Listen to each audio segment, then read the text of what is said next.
young polo player, my lot of well wishes for you. Where are you from? I'm from Faisalabad. Yeah. Good luck, man. Good luck ever. And welcome to Chitral. Love you. Love your welcome.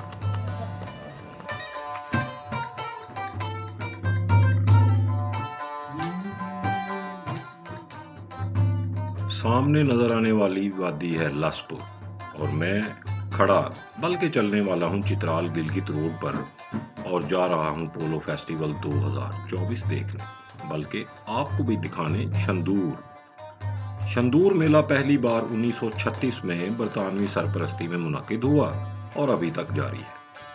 पोलो की तारीख के बारे कहा जाता है कि ये 2000 बरस पुरानी है और पहला मुकाबला आज से 600 बरस कबले मसीह तुर्कमानों और फारसियों के दरमियान हुआ, जिसमें फतह याबी तुर्कमानों को हासिल हुई। लफ्ज पोलो तिब्बती और बल्ती जुबान के लफ्ज पोलो की बिगड़ी हुई शक्ल है, जिसका मतलब है गेंद या गेंद से खेला जाने वाला खेल। ये भी कहा जाता है कि बल्तिस्तान से निकलकर पोलो पूरी दुनिया में मुतारिफ हुआ। पोलो के बारे बहुत सी तफसील मैंने इस वीडियो में बताई है, जिसका थंबनेल आप स्क्रीन पर देख रहे हैं। सुना है कि पोलो बादशाहों का खेल है, तो फिर मुझसा जहां गर्दे बेनवा वहां करने क्या जा रहा है। गालिब ने ये कहकर मुश्किल आसान कर दी कि बदल के फकीरों का हम भेस गालिब, तमाशाए अहले करम देखते हैं। शहनशाह, बादशाह कितने पुरशिको लफ्ज हैं जो आज भी हमारे दिलो दिमाग में एक शदीद आरजू के तौर पर नक्श हैं, लेकिन आज इस पथरीले रास्ते पे चलता हुआ सोच रहा हूँ इन लफ्जों के बारे। बादशाह, शहनशाह दरअसल कौन थे, क्या थे, कैसे थे, करते क्या थे। बादशाह होने के बावजूद खेलते थे, क्या क्या खेलते थे, कब कब और कैसे कैसे खेलते थे।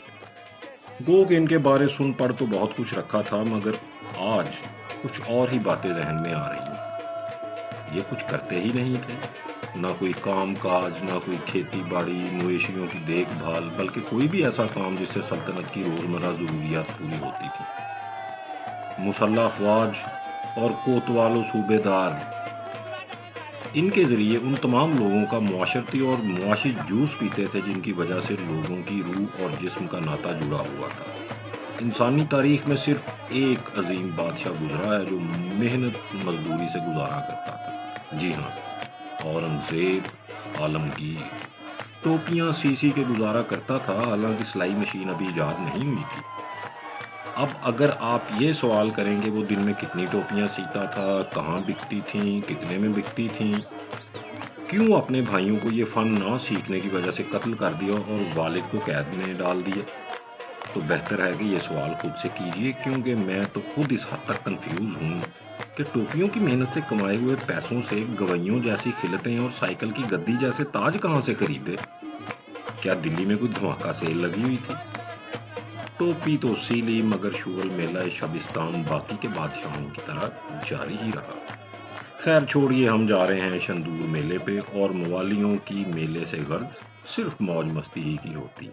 ये है शंदूर टॉप, 12,500 फीट बुलंद, दुनिया का बुलंद तरीन पोलो ग्राउंड और दूर तक फैली खैमों की बस्ती, जहां हम आपको दिखाने लाए हैं ग्रैंड पोलो फेस्टिवल 2024, जहां चित्राल और गिलगित की टीमों में हो रहा है कांटेदार मुकाबला।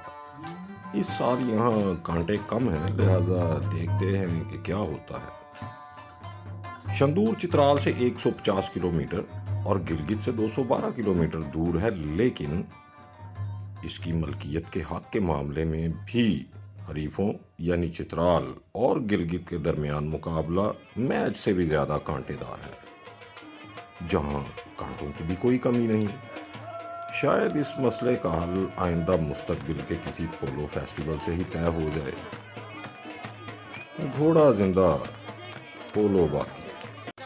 नाज़रीन तैयार हो जाइए, दुनिया के बुलंद तरीन पोलो ग्राउंड में तारीख का मोस्ट डेंजरस फेस्टिवल पोलो फेस्टिवल 2024 देखने के लिए जुल्कुरनैन, औरंगजेब और अरसलान इस वक्त हमारे सामने मौजूद हैं।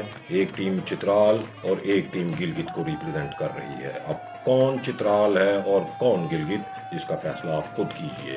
और डफोक बच गया खेल जारी हो गया। आपको पता है विजिटीरियो आपको हमेशा अजीबोगरीब और दुनिया से मुनफरिद चीज़ें दिखाती रहती है। अब ये देखिए कि ये दो खिलाड़ी आपस में पोलो खेल रहे हैं और एक रेफरी भी मौजूद है, लेकिन ये इतने खतरनाक खिलाड़ी हैं कि रेफरी किसी भी वक्त खिलाड़ी का रूप धार सकता है और किसी भी वक्त खिलाड़ी रेफरी का रूप धार सकता है। ये है विजिटीरियो पोलो festival 2024।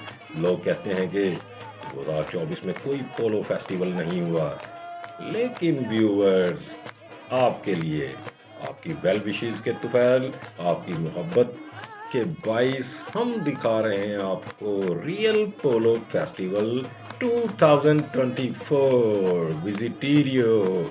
Visit your dream, ultimate dream.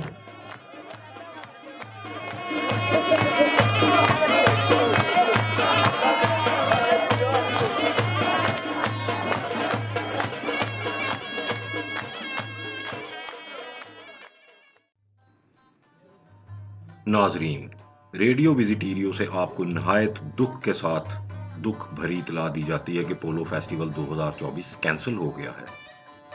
बादशाहों का खेल है, शाही हुक्म से मंसूख हो गया। क्यों मंसूख हुआ, इसके बारे बहुत सी अफवाहात व इतलात मौजूद हैं, जिनमें से चंद ये हैं। मौसम के खराब होने का अंदेशा था, दहशतगर्दी का खतरा था, केपी गवर्नमेंट की नाकामी है, सिविल एडमिनिस्ट्रेशन का फेलियर है, एक खिलाड़ी किसी सियासी पार्टी की शर्ट या किसी कैदी का नंबर लगाकर शर्ट पहनना चाह रहा था, बहुत सा फॉरेन एक्सचेंज आना था जो ज़ाया हो गया, रियासत का बेतहाशा पैसा ज़ाया हुआ, और इससे मुतालिक बहुत कुछ, बहुत से channels, social media, electric media, बल्कि इलेक्ट्रॉनिक मीडिया पर आप देख चुके हैं और देख भी रहे होंगे। लेकिन नंबर 1, ये सब ना तो हमारे सवाल हैं, और नंबर 2, इनके बारे कुछ कहने के लिए हकायक जानना बहुत ज़रूरी है, और हकीकत ये है कि इससे जुड़े हकायक तक हमारी रसाई की हकीकत में फसाना ही तो है। लेकिन जो आपको नहीं बताया गया और ना ही बताया जाएगा, वो घाव और जख्म है जो मेरे हम नफ्सों की रूहों पर लगे। किसी ने चाय की खोखे की तैयारी, तो किसी का खाने का ढाबा, किसी ने बिस्किट, सिगरेट, कोल्ड ड्रिंक्स, किसी ने स्लीपिंग बैग, टेंट, मैट्रेस, किसी दिलदार ने मन दो मन ट्राउट मछली, किसी ने ताज़ा फल, सब्जियां, गोश्त, ड्राइवर्स ने जीपों को ताज़ा दम कर लिया, कोई डीजल पेट्रोल लेकर शंदूर जा रहा था। और उन तमाम लोगों ने जिनका ज़रिया मुआश इस मेले से जुड़ा हुआ है, नक़द उधार उठाकर, बच्ची की फीस लेट करके, किसी हंगामी ज़रूरत की कुर्बानी देकर बाज़ार में तो पूरी कीमत अदा कर दी इस साजो सामान का एडवांस अरेंजमेंट करने के लिए, जिससे हर साल की तरह फ़रोख्त कुनिंदा या सेलर्स ने तो सीज़न का एक्सपेक्टेड प्रॉफिट कमा लिया, लेकिन वो तमाम लोग, जिनमें से किसी ने 2 लाख, किसी ने 4 लाख, किसी ने लाख, 50,000, 1.5 लाख शंदूर मेले से कुछ कमाने की गर्ज की उम्मीद पर खर्च कर दी, और कमाई भी ऐसी कि जिससे रईस होना तो क्या, रूह और जिस्म का ताल्लुक ही बरकरार रहता है। क्या हुआ इनके साथ? कोई बात, कोई आवाज, कोई इमदाद, कोई कंपनसेशन, कोई चंदा, कोई दिलासा, कुछ ना कुछ भी नहीं। वापसी। लारी से गिरते हुए तरबूज फूट गए, पथरीला रास्ता सुर्ख हो गया, पथरीला रास्ता, कर्ज, भूख, बीमारी, मुकद्दर, नसीब, मौत।